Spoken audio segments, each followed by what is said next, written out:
Dr. Ren Valdris adjusted his reading device as the afternoon light filtered through the crystal windows of his office. The peaceful hum of the Galactic Research Institute filled the air around him. For 30 years he had studied the behavioral patterns of various species across the galaxy.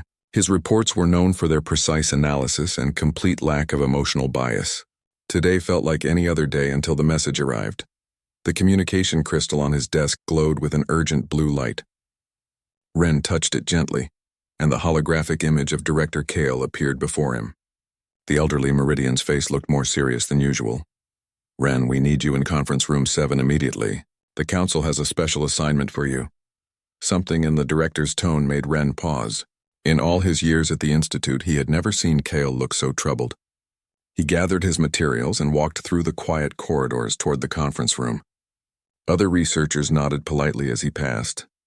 The Institute was always calm, always peaceful. It reflected the nature of their species perfectly. The conference room contained 5 council members from different worlds. Their faces showed the same serious expression that Kale had worn. Ren took his seat at the oval table and waited for them to speak. Counselor Vila, a tall figure from the Nexus world, stood first. "Dr. Valdris, your work studying violent species has been exceptional. You have analyzed the war patterns of the Corvan tribes and the territorial disputes of the Altair clans without any psychological damage to yourself." Ren nodded. It was true. Violence was simply another behavior to study, like mating rituals or food-gathering patterns.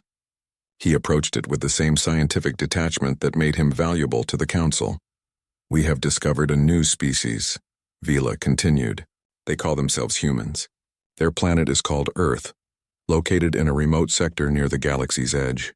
Initial surveys show they are technologically primitive compared to galactic standards, but they show unusual patterns of organized conflict." Another council member, Dex from the Crystal Worlds, activated a holographic display. Images of a blue and green planet appeared in the center of the table. "We need a complete analysis of their warfare capabilities before we decide how to approach first contact. Your job is to study their military history and provide recommendations." Ren studied the rotating image of Earth. It looked beautiful and peaceful from space. The continents were covered in green vegetation, and white clouds drifted across blue oceans. It seemed like a calm world, much like his own homeworld of Avalon Prime. "How much conflict can one primitive species really have?" Ren asked. "Most developing civilizations have small tribal wars over resources, basic territory disputes, simple weapon systems. I should be able to complete this analysis within a few weeks." The council members exchanged glances. Director Kale leaned forward. "Ren, there is something unusual about this species. Our preliminary scans suggest they have been in almost constant warfare for their entire recorded history.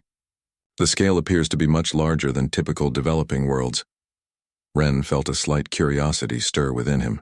Constant warfare was rare among developing species.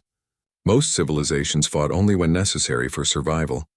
Resources, territory, or occasionally mating rights. But constant conflict suggested something different about human psychology. "What kind of weapons do they use?" he asked. Counselor Vila touched her control pad. New images appeared showing metal objects that looked crude compared to galactic technology. These are called guns, cannons, and explosives. Primitive chemical-based weapons. But they seem to have developed many variations. The weapons looked simple enough. Ren had studied dozens of species with similar technology levels. The Vorthan clans used energy spears. The Deltan tribes fought with projectile launchers. Nothing about these human weapons seemed particularly concerning.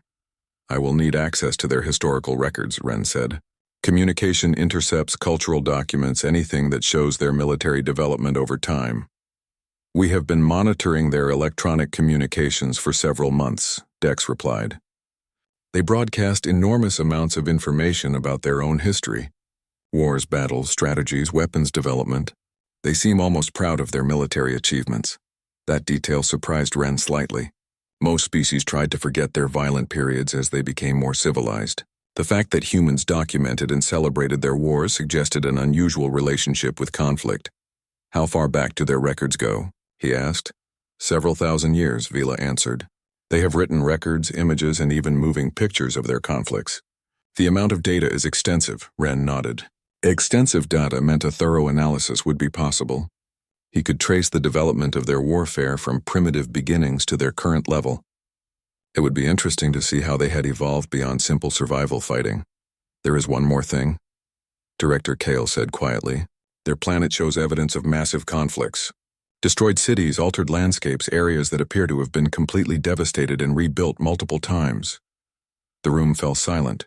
Ren considered this information. Destroyed cities meant warfare on a scale beyond tribal conflicts. It suggested organized armies, siege warfare, possibly even primitive weapons of mass destruction. But even so, how destructive could a primitive species really be? I accept the assignment, Ren said. I will begin immediately and provide regular reports on my findings. The council members seemed relieved. Councillor Vila stood again. Dr. Valdris, this assignment is classified at the highest levels. You will work alone in Research Lab 12. All human data has been transferred there for your exclusive use. Ren gathered his materials and prepared to leave. As he reached the door, Director Kale called out to him. Ren, if you experience any psychological discomfort during this research, you must report it immediately. Some species have unusual effects on observers, even through recorded data. Ren smiled politely. In 30 years of studying violent species, he had never experienced psychological discomfort. His meridian mind was trained for objective analysis. Violence was simply another form of animal behavior to be catalogued and understood. I appreciate your concern, Director, but I am confident in my ability to maintain scientific objectivity. As he walked toward Research Lab 12, Ren felt a sense of professional excitement. A new species with unusual warfare patterns would make for an interesting study. He would approach it the same way he approached all his research, with careful observation, detailed notes, and complete emotional detachment. The lab was located in the Institute's lower levels, away from the main research areas. When Ren entered, he found walls lined with data storage units and a central viewing area with comfortable seating. The space was designed for long periods of study and analysis. He activated the first data file and settled into his chair. The human historical records began with primitive tribal conflicts exactly as he had expected. Warriors with simple metal weapons fighting over basic resources. It looked very familiar. Ren began taking notes, confident that he would complete this assignment quickly and efficiently. After all, how complex could the warfare of one primitive species really be? 3 days into his research, Ren discovered that humans were far more complex than he had initially believed. He sat surrounded by holographic displays showing ancient battlefields, his notes scattered across the desk in growing confusion. What had started as a simple cataloging exercise was becoming something much more disturbing. The early human conflicts had seemed normal enough. Tribes fighting over hunting grounds, settlements defending their crops, basic survival warfare that every species experienced. But as Ren moved forward through human history, patterns emerged that made no sense to his logical mind. He paused the current display, which showed something called the Trojan War. According to human records, 2 large civilizations had fought for 10 years over a single woman. 10 years! Hundreds of thousands of deaths, entire cities burned, all because one woman had been taken from her husband. Ren leaned back in his chair, trying to process this information. In Meridian society, such a conflict would have been resolved through negotiation within days. Perhaps compensation would be paid, or the woman would be allowed to choose where she wished to live. The idea of decade-long warfare over a personal dispute was completely alien to him, but the humans had turned this conflict into something legendary. They wrote epic poems about it, created art depicting the battles, and passed the stories down through generations. They seemed to view the massive loss of life as somehow noble and heroic. The next files were even more puzzling. Ren watched recordings of Roman legions marching across continents, conquering territories they did not need for survival. The Romans had enough land, enough resources, enough everything, yet they continued expanding their empire purely for the concept of glory. Glory. Ren repeated the word several times, trying to understand its meaning. Humans fought and died for abstract concepts that provided no tangible benefit. They valued reputation and honor more than their own lives. This was completely outside his frame of reference. The organizational ability of these ancient humans also troubled him. The Roman military was not a desperate band of survivors fighting for food. It was a sophisticated machine designed purely for conquest. They had engineering corps that built roads and fortifications. They had supply chains that could feed armies for months. They had medical units that treated wounded soldiers so they could return to battle. Ren pulled up technical analyses of Roman military equipment. Their weapons were not crude tools hastily assembled for defense. Every sword, every shield, every piece of armor was carefully designed for maximum effectiveness in combat.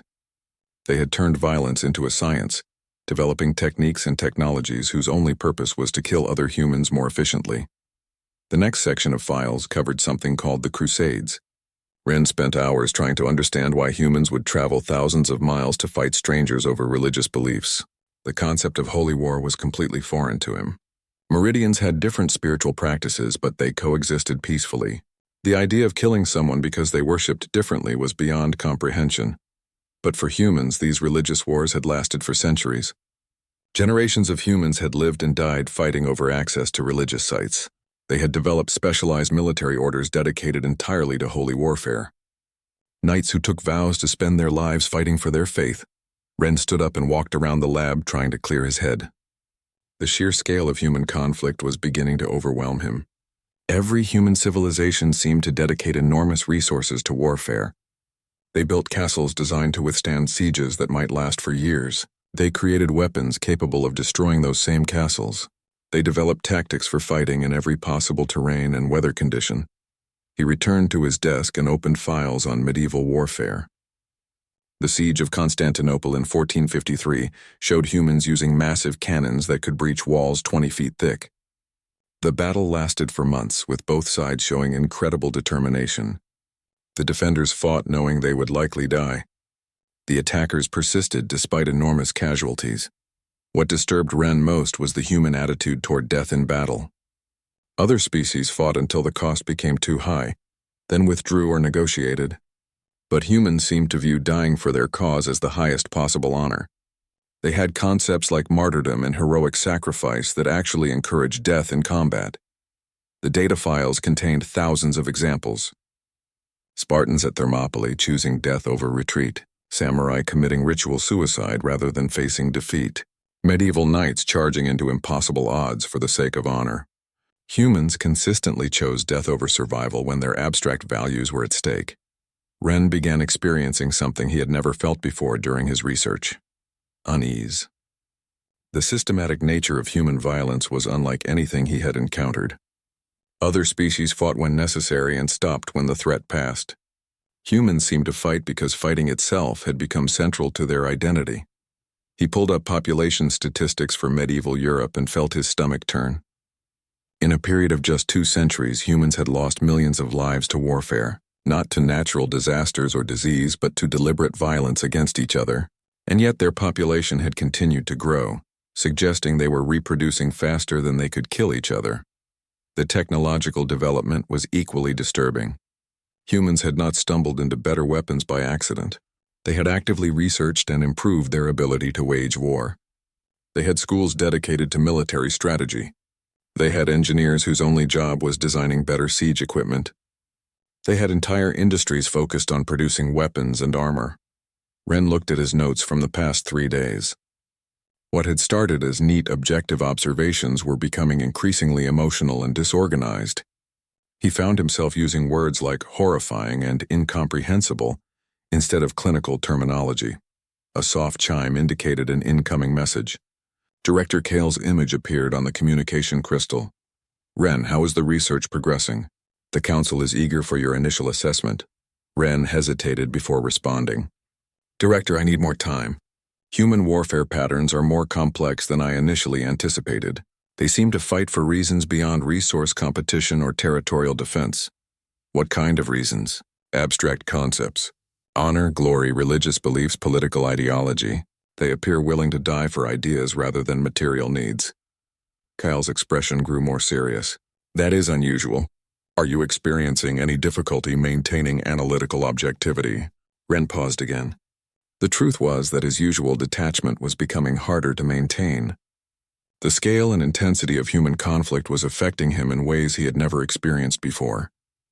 "I am managing the research adequately," he said finally, "but I recommend extending the timeline for completion. There is much more data to analyze than originally estimated." Very well. Take the time you need, but remember to report any psychological discomfort immediately. After the communication ended, Ren returned to his research. The next files covered the Mongol conquests of the 13th century. One human empire had conquered territory from Eastern Europe to the Pacific Ocean through pure military might. The Mongols had killed an estimated 40 million people during their expansion, 40 million deaths. The number was so large that Ren had difficulty processing it. His entire homeworld had a population of only 10 million. The Mongols had killed 4 times that number in pursuit of conquest.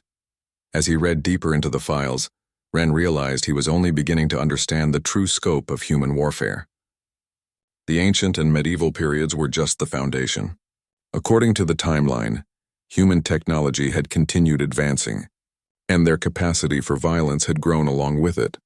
He looked ahead at file names mentioning gunpowder, cannons, and something called total war. His hands trembled slightly as he reached for the next data crystal. For the first time in his research career, Dr. Ren Valdris was afraid of what he might discover. 2 weeks had passed since Ren began his research, and sleep had become difficult.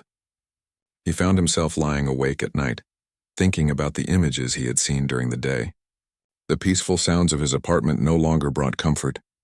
Every quiet moment was filled with thoughts of human battlefields and the enormous numbers of dead. This morning, he had decided to examine what humans called their modern warfare.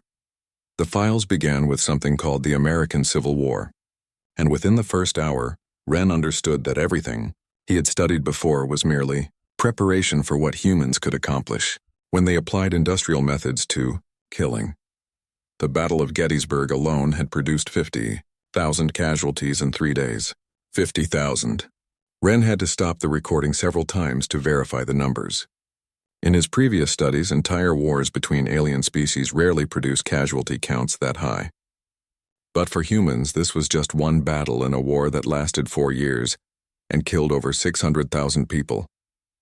What disturbed him more than the numbers was the systematic nature of the killing. Humans had developed assembly lines for producing rifles, cannons, and ammunition. They had built railroad networks specifically to move armies and supplies. They had created military hospitals capable of treating thousands of wounded soldiers at once.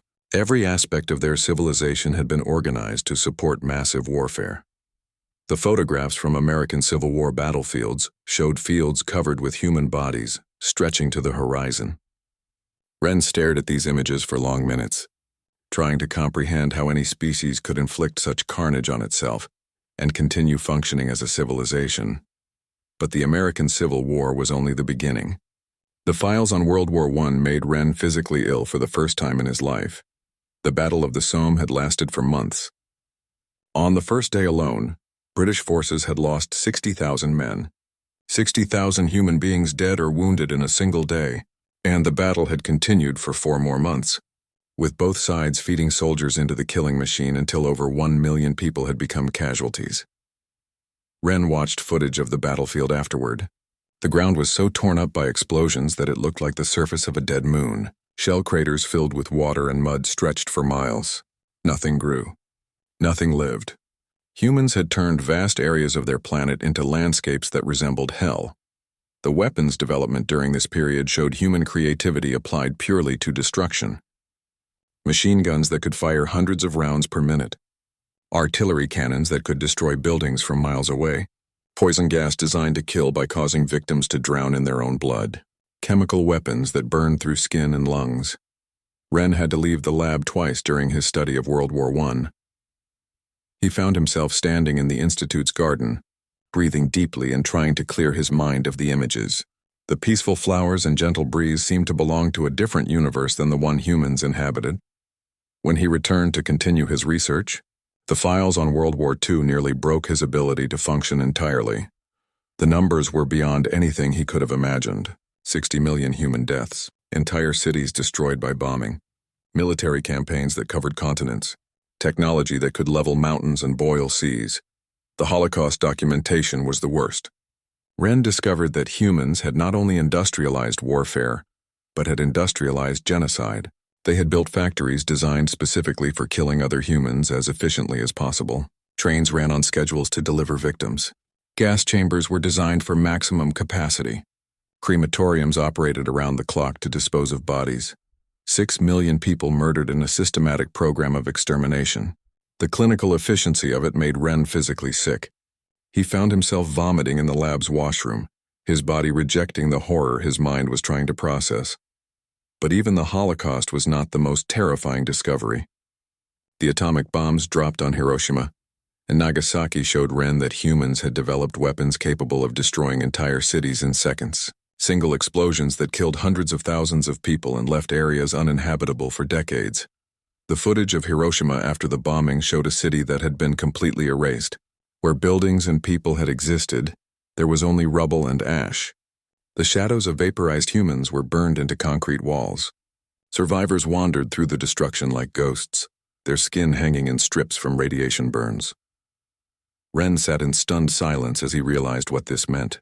Humans had created weapons that could destroy their entire planet. Not gradually, not after years of warfare, but completely and quickly. They had built devices that could end their own species in a matter of hours, and they had built thousands of them. The documentation on nuclear weapons stockpiles during the Cold War showed that humans had accumulated enough destructive power to destroy their planet dozens of times over. They had pointed these weapons at each other for decades, living under the constant threat of total annihilation. Ren's notes from this period became increasingly disorganized and emotional. His handwriting grew shaky and his observations lost their scientific objectivity. He found himself writing things like, "How can they live like this? And why don't they stop?" The psychological profiles of human military leaders were equally disturbing. These were not primitive savages driven by animal instincts. They were intelligent, educated people who could calculate the exact destruction their weapons would cause, and they used them anyway. They made rational decisions to kill millions of people for political objectives. General Curtis LeMay had planned the firebombing of Tokyo, knowing it would kill over 100,000 civilians. President Truman had authorized the atomic bombing of Japanese cities, knowing it would vaporize children and families. These were not crimes of passion or desperation. They were calculated decisions made by reasonable people. Ren began experiencing nightmares, a phenomenon his species had never developed because they had never needed it. He would dream of burning cities and endless rows of graves. He would wake up in cold sweats, his peaceful apartment feeling like a fragile shelter that could be destroyed at any moment. The communication crystal on his desk chimed with increasing frequency as Director Kyle and the Council requested updates, but Ren found himself unable to answer. How could he explain what he was discovering? How could he describe the systematic application of intelligence and creativity to the task of mass murder? He tried to understand the human psychology behind their warfare. Other species fought until the cost became too high, then stopped. But humans seemed to escalate their conflicts beyond any rational point. They would sacrifice their entire civilization rather than accept defeat. The documentation on Operation Downfall, the planned invasion of Japan, showed that American military leaders were prepared to accept 1 million American casualties and kill every man, woman, and child in Japan rather than allow the war to continue. The atomic bombs had actually been the less destructive option. Ren realized that humans possessed something no other species he had studied exhibited: the willingness to completely destroy themselves rather than surrender. This was not rational behavior. This was something beyond logic, beyond survival instinct, beyond any framework for understanding intelligent life. As he prepared to move on to contemporary human warfare, Ren found his hands shaking as he reached for the next data crystal. The technological capabilities of modern humans would be far beyond anything he had seen so far. If World War II was what humans could accomplish with primitive atomic weapons, what had they developed in the decades since? For the first time in his career, Dr. Ren Valdris was not sure he wanted to know the answer. Ren had not left his apartment for 3 days. The Institute's medical team had found him unconscious at his desk, surrounded by scattered notes and glowing displays showing mushroom clouds. When he woke up in the medical facility, Director Kale was sitting beside his bed with a concerned expression. "Ren, you suffered what the doctors are calling a severe psychological episode. Your mind appears to be rejecting the information you're processing." Ren stared at the ceiling, unable to meet the director's eyes. They built weapons that could destroy worlds, and they pointed them at their own planet. The research team recommends you take a break from the assignment. Perhaps someone else could continue the analysis. No. Ren's voice was quiet but firm. I need to finish this. The Council needs to understand what humans are capable of. Director Kale studied his friend's face.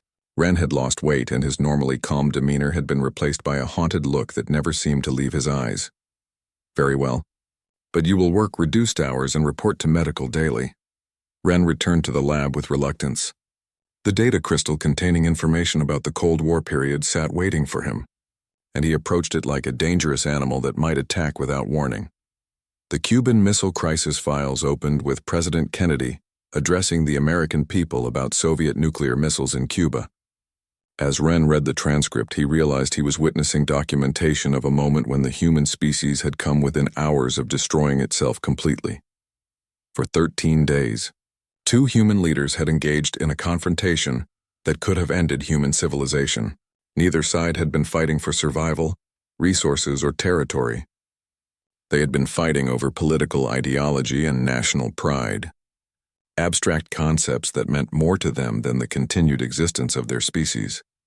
The documentation showed that several times during the crisis, individual human officers had been authorized to launch nuclear weapons if communication with their governments was lost. The fate of humanity had rested in the hands of submarine commanders and missile facility operators who might have acted on incomplete information and discovered that one Soviet submarine commander, named Vasily Arkhipov, had actually prevented nuclear war by refusing to authorize a launch when his fellow officers wanted to fire. One man's decision had saved the human species from extinction. The margin between survival and annihilation had been that thin, but what horrified Ren most was that this near-extinction event was not unique. The files contained dozens of similar incidents throughout the Cold War period. Computer malfunctions that nearly triggered automatic retaliation. Communication failures that brought nuclear forces to the brink of launching. Training exercises mistaken for actual attacks. Humans had lived for decades with their survival dependent on aging technology and split-second human judgment. They had built a system where a single mistake could end their civilization, and they had maintained that system for generations. The nuclear arsenal inventories made Ren physically sick again. At the height of the Cold War, humans had possessed over 70,000 nuclear weapons. Enough destructive power to kill every living thing on their planet hundreds of times over. They had built these weapons not for defense but as threats against other humans. The doctrine of mutually assured destruction was the most terrifying concept Ren had ever encountered. Humans had decided that the best way to prevent nuclear war was to guarantee that any attack would result in the complete destruction of both attacker and defender. They had made their own extinction the foundation of their security policy. Ren studied the psychological profiles of the humans who managed these weapons. These were not insane individuals or primitive warmongers. They were intelligent, educated people who understood exactly what they were doing. They calculated blast radii and casualty estimates with scientific precision. They planned the targeting of enemy cities with the same care that Meridian scientists used to plan space exploration missions. The war games and training exercises were equally disturbing. Humans regularly practiced the end of the world. They ran simulations of global nuclear war, calculating how many of their own citizens would die in various scenarios. They prepared evacuation plans for government officials while accepting that most of their population would be killed in any nuclear exchange. RAND. Corporation studies showed human strategists coolly analyzing concepts like acceptable losses in nuclear warfare. They debated whether losing 50 million people was preferable to losing 100 million. They developed theories about fighting limited nuclear wars, as if there could be such a thing. Ren found audio recordings of American generals discussing nuclear strategy. General Curtis LeMay advocated for preemptive nuclear strikes against the Soviet Union, arguing that it was better to start a nuclear war while America still had an advantage. These were rational, calculating discussions about ending human civilization as a strategic option. The technological development during this period showed humans pushing the boundaries of destruction even further. Hydrogen bombs thousands of times more powerful than the weapons used against Japan, intercontinental ballistic missiles that could deliver nuclear warheads to any target on the planet within 30 minutes. Multiple warhead systems that could destroy dozens of cities with a single missile. The Soviet Union's Tsar Bomba test in 1961 had produced an explosion 50 million tons of TNT equivalent. The flash of light was visible 800 miles away. The mushroom cloud reached into space. It was the largest explosion humans had ever created, and they had detonated it on their own planet as a demonstration of their power. Ren watched the test footage repeatedly, trying to understand the mentality that would create such a weapon. The bomb served no military purpose. It was too large to be delivered by aircraft or missile.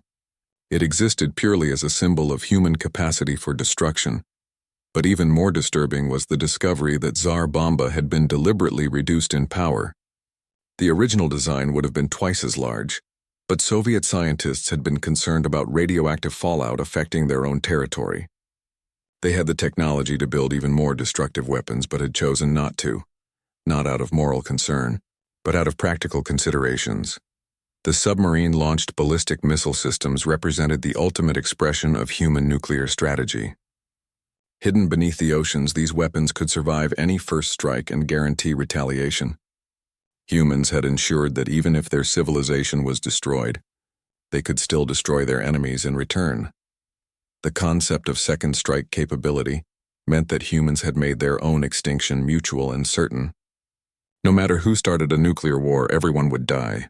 They had trapped themselves in a system where the only rational choice was never to fight, but they had maintained the weapons anyway. Ren's medical evaluations showed increasing signs of psychological trauma. He had developed insomnia, anxiety, and what human doctors would recognize as symptoms of post-traumatic stress disorder. His peaceful meridian mind was not equipped to process the systematic preparation for species suicide that humans had maintained for decades. The files on nuclear winter theory were the final blow to his mental stability. Human scientists had calculated that a large nuclear exchange would throw so much debris into the atmosphere that their planet would freeze, killing all remaining life, even in areas not directly targeted. Humans had built weapons that would not only destroy their civilization, but would render their planet uninhabitable for thousands of years. They had created the means to commit planetary murder-suicide, and they had lived with that capability for generations. As Ren prepared to leave the lab that evening, he realized that his understanding of intelligent life had been fundamentally shattered. Every assumption about rational behavior, survival instinct, and logical decision-making had been proven wrong by human nuclear strategy. He walked through the Institute's peaceful corridors, past colleagues conducting normal research on normal species that fought normal wars for normal reasons.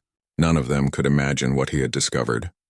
None of them would believe that an intelligent species could create the means for its own extinction and call it national defense.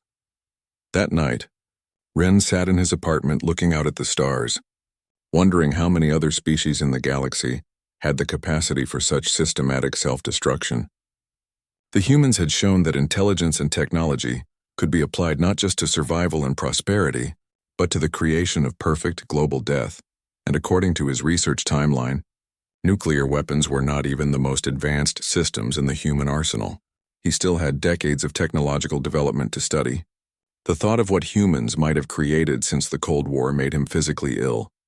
For the first time since beginning this assignment, Dr. Ren Veldra seriously considered recommending that the Galactic Council avoid contact with humanity entirely.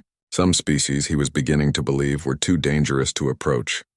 Against the strong recommendations of the medical staff, Ren returned to his research after only 1 week of rest.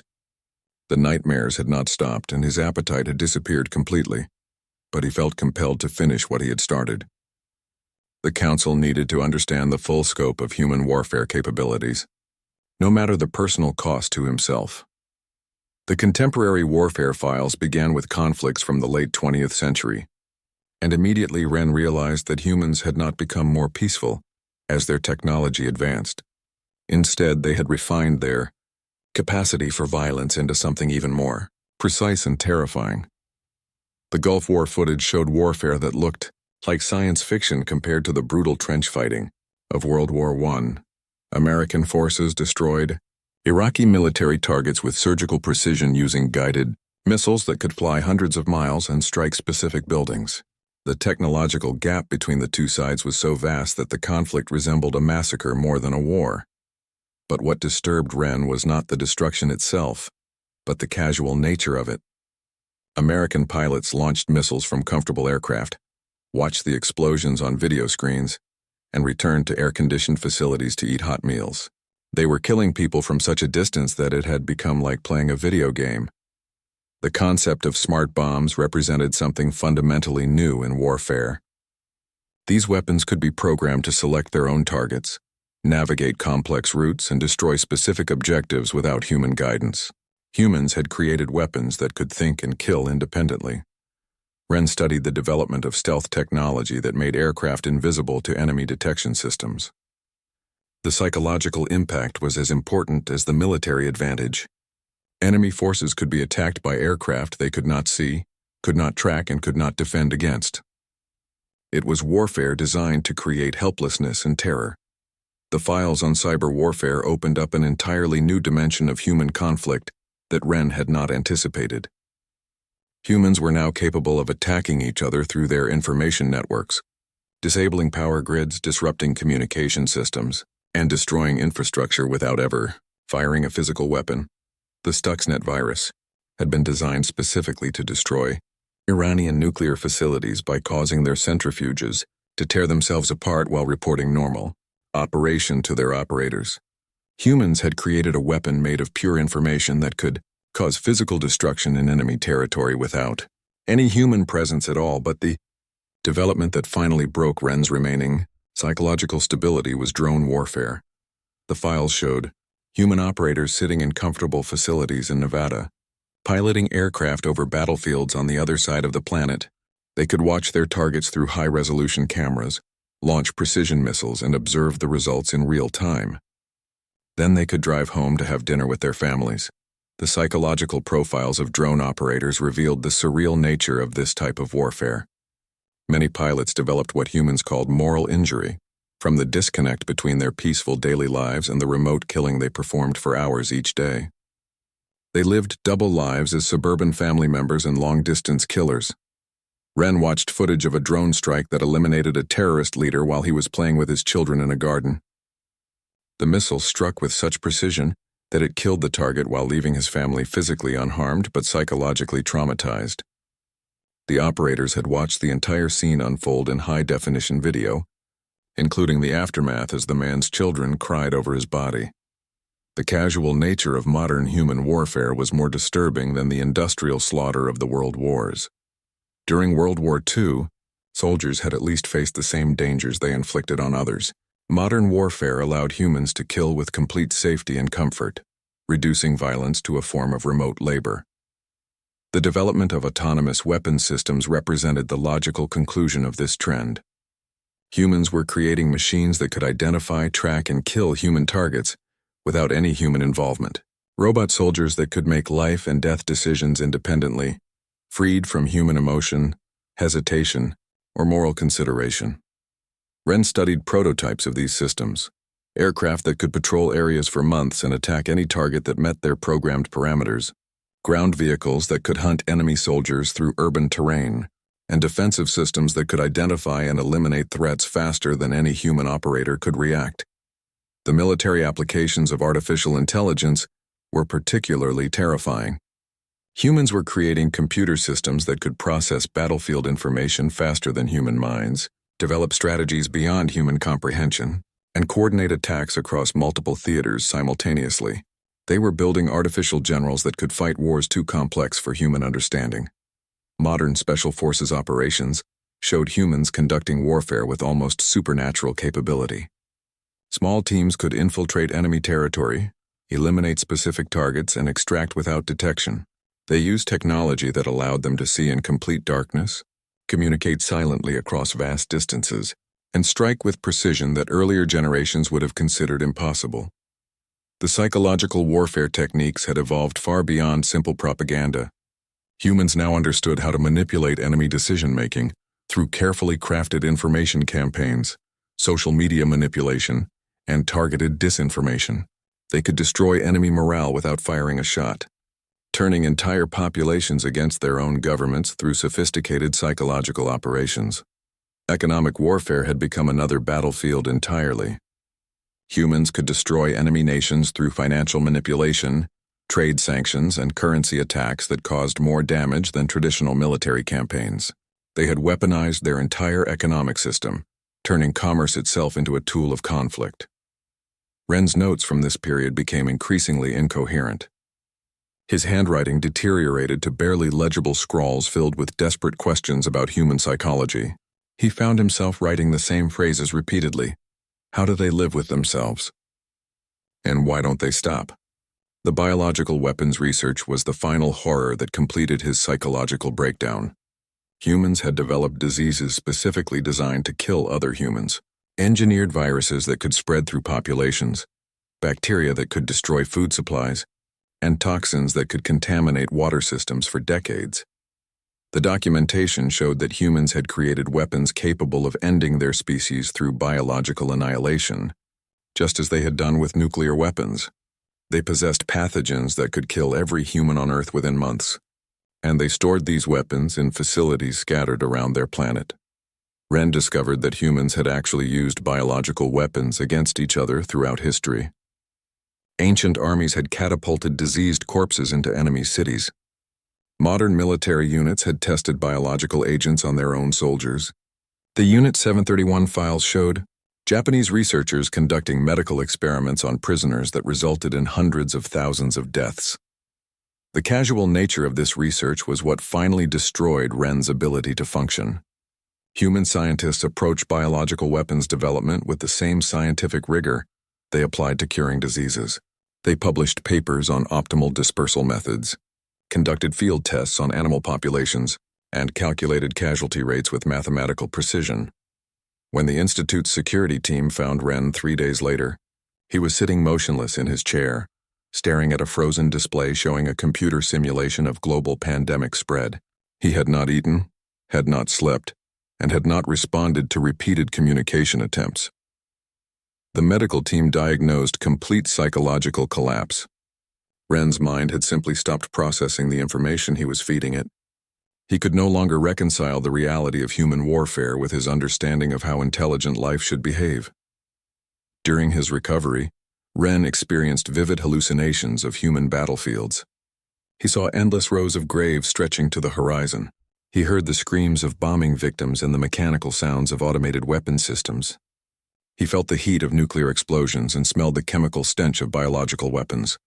Director Kyle visited him daily, growing more concerned as Ren's condition failed to improve. The cheerful, confident scientist who had accepted this assignment had been replaced by a broken individual who could barely speak coherently about what he had discovered. Ren, you need to let someone else complete this research. You've done enough. Ren looked at his friend with eyes that had seen too much. No one else should have to see what I've seen, and the Council needs to know. They need to understand what humans are.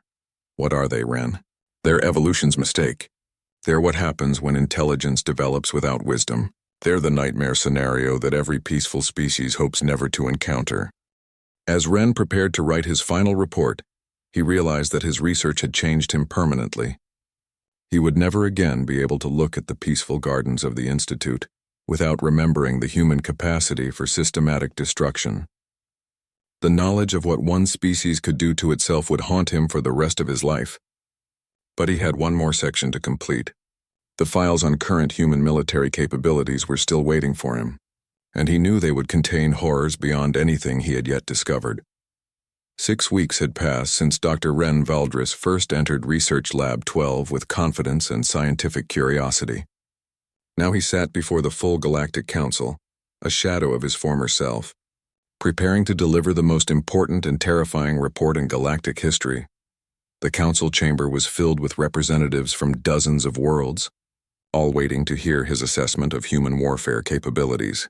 Ren looked around the room at faces that still retained their innocence, their peaceful assumptions about how intelligent life should behave. In a few minutes, he would destroy that innocence forever. Director Kale had tried one final time to convince him to let someone else present the findings, but Ren had insisted. He was the only person in the galaxy who truly understood what humanity represented, and that knowledge had to be shared, no matter the cost. Counselor Vila called the session to order, and the chamber fell silent. Ren activated his presentation device with trembling hands and began to speak in a voice that had lost all emotion. Honored council members, I have completed my analysis of human warfare capabilities. What I discovered challenges every assumption we have made about intelligent life, and I must warn you that my findings will disturb you as they have disturbed me. The first holographic displays showed ancient human battlefields, and Ren watched the council members' faces as they tried to process the scale of violence. He moved quickly through the historical progression, watching shock and disbelief replace calm attention. Humans do not fight only for survival or resources, Ren continued. They fight for abstract concepts that have no material value. Honor, ideology, religious beliefs, national pride. They will sacrifice their lives and the lives of millions of others for ideas that exist only in their minds. Counselor Dex from the Crystal Worlds raised her hand. Dr. Valdris, surely you are misinterpreting their motivations. No intelligent species would behave so irrationally. Ren's laugh was hollow and bitter. I thought the same thing. I spent weeks trying to find rational explanations for their behavior. There are none. Humans are fundamentally different from every other species we have encountered. He moved to the files on industrial warfare, and several council members left the chamber as the casualty numbers mounted. The images of World War I battlefields caused others to cover their eyes or look away entirely. They industrialized killing, Ren said quietly. They applied the same creativity and efficiency to warfare that other species use for art or science. They built factories to produce weapons, trains to transport armies, and hospitals to repair soldiers so they could return to battle. When he reached the nuclear warfare section, Counselor Vila interrupted. Dr. Valdris, are you seriously claiming that humans built weapons capable of destroying their own planet? Not just capable of destroying it, Ren replied. They built enough weapons to destroy it dozens of times over. And they pointed these weapons at each other for decades while their children played in schools built near military targets. The council chamber erupted in shocked conversation. Several representatives demanded to examine the source data, refusing to believe that any species could be so self-destructive. Ren waited patiently for them to quiet down before continuing. The nuclear weapons are not even their most disturbing achievement. Modern humans can kill from thousands of miles away while eating breakfast with their families.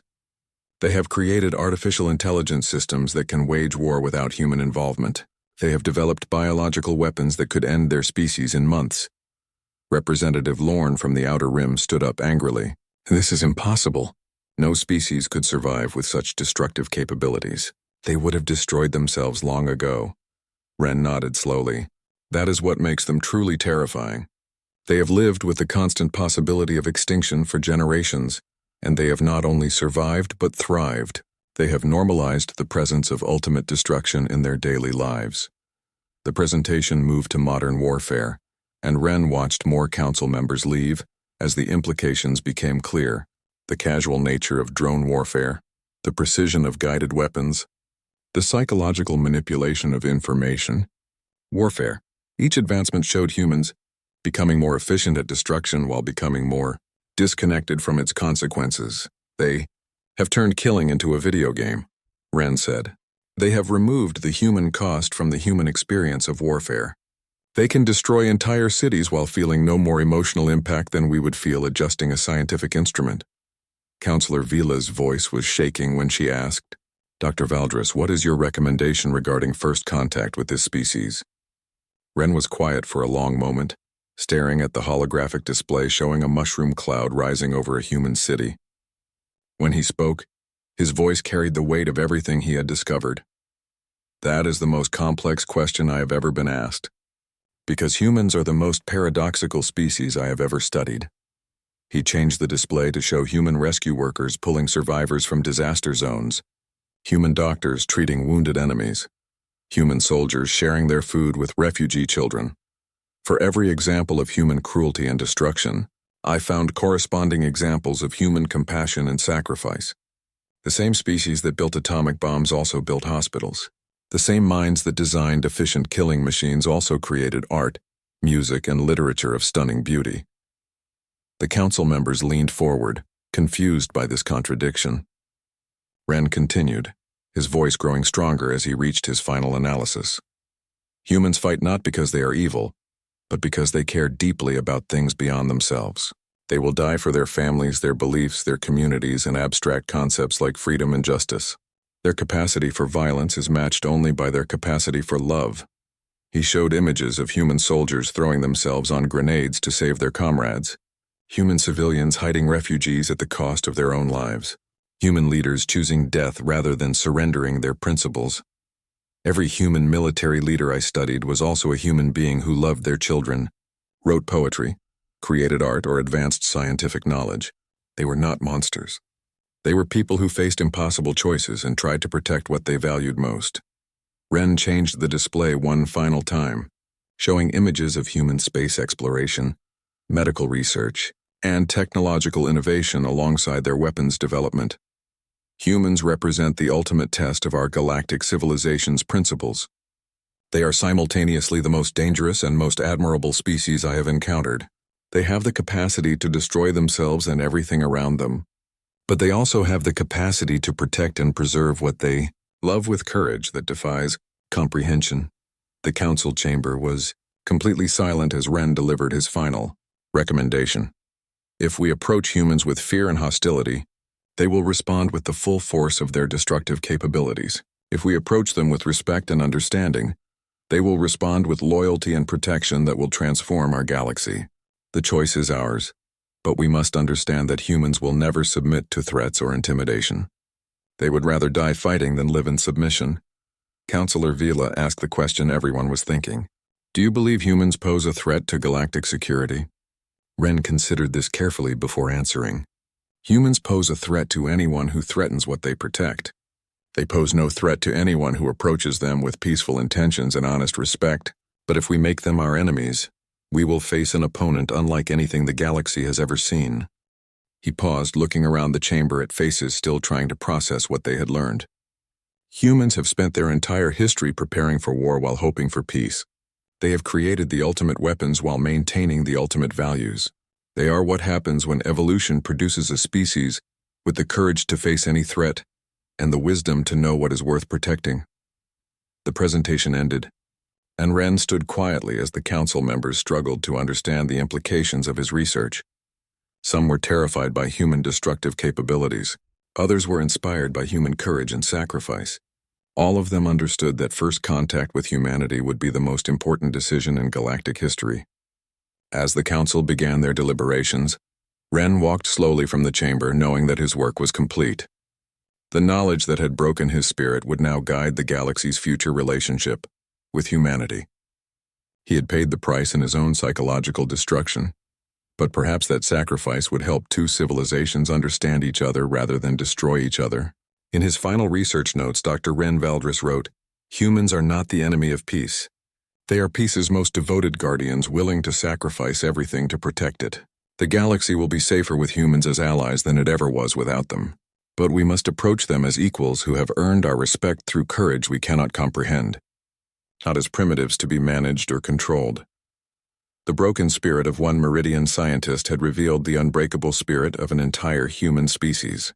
Now the galaxy would have to decide what to do with that knowledge.